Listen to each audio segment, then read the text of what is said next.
Kali ini kita akan melanjutkan pembahasan tentang IPHPS, izin pemanfaatan hutan perhutanan sosial. Secara khusus bahasan kita tentang persyaratan lahan yang bisa diajukan untuk perhutanan sosial di Pulau Jawa dengan pola IPHPS. Apakah semuanya bisa? Kita akan simak bersama. Kita akan lihat merujuk kepada peraturannya, tetap di channel Eko Ben Oke. Assalamualaikum warahmatullahi wabarakatuh. Teman-teman semua tetap sehat dan terus semangat. Ya, perhutanan sosial di wilayah kerja Perum Perhutani berada di kawasan hutan negara yang saat ini dikelola oleh Perum Perhutani, yaitu berada di Pulau Jawa dengan pola IPHPS, izin pemanfaatan hutan perhutanan sosial. Ada syarat-syarat lahan yang bisa diajukan dengan pola IPHPS ini. Tapi sebelumnya saya perlu ingatkan kepada teman-teman semua yang baru melihat video saya tentang IPHPS kali ini, silahkan bisa disimak video-video sebelumnya, masih tentang perhutanan sosial di wilayah kerja Perum Perhutani, terutama dengan pola IPHPS. Sudah ada 5 pokok video, 5 pokok bahasan yang dibahas tentang apa itu perhutanan sosial, apa itu IPHPS, bagaimana perhutanan sosial di hutan lindung, di hutan produksi, bagaimana tata cara pengajuannya, dan lampiran-lampiran apa yang diperlukan ketika kita mengajukan permohonan perhutanan sosial di wilayah kerja Perum Perhutani di kawasan hutan negara di Pulau Jawa. Silakan disimak agar bisa lebih kita memahami secara lengkap bersama-sama di channel Eko Ben Oke. Ya. Kali ini kita akan tetap merujuk kepada Peraturan Menteri Lingkungan Hidup dan Kehutanan P39 tahun 2017 tentang perhutanan sosial di wilayah kerja Perum Perhutani. Secara eksplisit, secara tertulis, di situ disebutkan ada 1-2 lahan, 1-2 kriteria lahan yang bisa diajukan untuk perhutanan sosial di wilayah kerja Perum Perhutani dengan pola IPHPS. Yaitu apa syarat lahannya? Kita bacakan biar tidak ada kekeliruan. Ya, perhutanan sosial sebagaimana disebutkan itu dapat diberikan pada wilayah kerja dengan tutupan lahan yang terbuka atau terdapat tegakan hutan kurang dari atau sama dengan 10% secara terus-menerus dalam kurun waktu 5 tahun atau lebih. Ya, jelas ya? Di peraturan ini mensyaratkan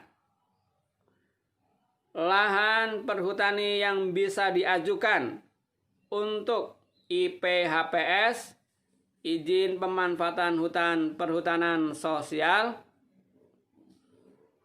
adalah pada kawasan hutan yang terbuka. Terbuka artinya tidak ada tutupan lahannya, kosong.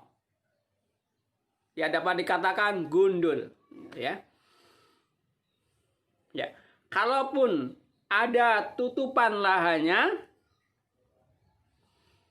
itu maksimalnya adalah 10%.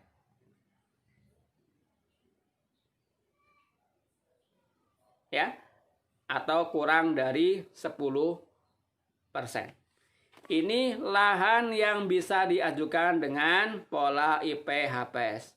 Di luar itu masih bisa diajukan perhutanan sosial, masih bisa, tapi dengan pola yang lain, ya, bukan dengan pola IP-HPS, tetapi nanti ada kemitraan kehutanan, ada kulin KK. Ya, kita akan coba bahas di video-video berikutnya apa itu kulin KK. Ya, tetapi akan saya tegaskan di hari ini, di pertemuan ini, di pembicaraan kita kali ini, bahwa lahan yang bisa diajukan ketika teman-teman semua di sekitar tempat tinggalnya, di sekitar kawasan hutannya ada lahan yang terbuka, atau masih ada tutupan lahannya tetapi sedikit, maksimalnya 10%. 10% itu berarti 10/100. Artinya sangat sedikit vegetasinya, tutupan lahannya, pohon-pohonnya itu hampir tidak ada. Maka bisa diajukan perhutanan sosial dengan pola IP-HPS. Dan ada syarat yang lainnya, yaitu dalam kurun waktu 5 tahun atau lebih. Ya, jadi kalau kita menyaksikan di kawasan hutan ada lahan yang terbuka atau tutupan lahannya sangat sedikit, kurang dari 10%, dan itu berlangsung secara terus-menerus selama kurun waktu 5 tahun atau lebih, maka dapat kita mengajukan permohonan perhutanan sosial dengan pola IP-HPS. Ya. Kalau lebih dari itu, lebih dari 10%, atau lahannya tidak terbuka, ataupun terbuka masih kurang dari 5 tahun, maka kita masih bisa mengajukan permohonan perhutanan sosial dengan pola yang lain, yaitu dengan pola kulin KK. Ya, yang mudah-mudahan akan kita bahas di video-video berikutnya. Karena itu tetap di channel Eko Ben Oke. Ya, jadi tidak semua lahan yang dikelola saat ini, kawasan hutan negara yang saat ini di Pulau Jawa dikelola oleh Perum Perhutani, bisa diajukan IP-HPS. Ya, tetapi hanya lahan yang tutupan lahannya sangat sedikit, kurang dari 10%, dan itu berlangsung secara terus-menerus selama jangka waktu minimalnya 5 tahun. Ya. Kalau tidak memenuhi persyaratan itu, maka kita masih bisa mengajukan perhutanan sosial dengan pola kulin KK, bukan pola IP-HPS. Apa perbedaannya? Ada bedanya. Ya, nanti kita akan bahas berikutnya. Kemudian ada catatan yang kedua. Ini juga cukup penting. Ya. Apabila terdapat kondisi sosial yang memerlukan penanganan khusus, dapat diberikan IP-HPS pada areal yang terbuka pada tegakan hutan yang di atas 10%. Ya. Jadi ternyata masih memungkinkan juga kalau ada kondisi sosial yang khusus. Ya. Kondisi sosial khusus ini apa? Ya, nanti kita akan perdalam lebih lanjut supaya sebagai gambarannya, misalnya di situ telah terjadi konflik yang berkepanjangan begitu ya. Nanti bisa diajukan salah satu solusi yang ditawarkan adalah dengan perhutanan sosial dengan pola IP HPS ini. Bagaimana? Semoga bisa dipahami apa syarat lahannya, yaitu lahan yang terbuka, lahan yang tutupan lahannya kurang dari 10% berlangsung secara terus-menerus selama kurun waktu 5 tahun. Tapi ada satu hal yang perlu kita camkan bersama, jangan sampai ini kemudian menjadi alibi, jangan sampai ini menjadi alasan, dan ini kemudian menjadi motivasi teman-teman untuk kemudian kita gunduli saja hutannya biar kita bisa IP HPS. Ya, tidak boleh seperti itu ya. Ya, kita tebangi saja biar bisa mengajukan IP HPS. Jangan sampai seperti itu. Ada motif-motif seperti ini. Ya, minta tolong dihindari. Karena tujuan perhutanan sosial ini adalah agar pengelolaan hutan kita lestari. Pengelolaan hutan kita lestari, masyarakat bisa sejahtera, masyarakat bisa menikmati, masyarakat bisa meningkatkan kesejahteraannya.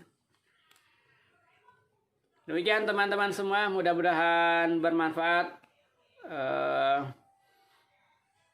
pembahasan kita tentang IP HPS, perhutanan sosial di wilayah kerja Perum Perhutani dengan pola izin pemanfaatan hutan perhutanan sosial. Semoga bisa dimengerti, bermanfaat. Silahkan yang belum subscribe biasa ya, silahkan di subscribe. Yang suka di like, yang mau berbagi kepada teman-temannya agar bisa lebih bermanfaat, silahkan bisa di share. Ada yang ingin menanggapi, ada yang ingin menambahkan, silahkan ditulis di kolom komentar. Mohon maaf, sampai jumpa di video berikutnya. Baik tentang IP HPS, tentang pengelolaan hutan, lingkungan, dan seterusnya. Masih banyak hal yang perlu kita pelajari bersama. Mudah-mudahan bermanfaat bagi kehidupan kita, kehidupan masyarakat kita, kehidupan bangsa Indonesia secara khusus. Wassalamualaikum warahmatullahi wabarakatuh.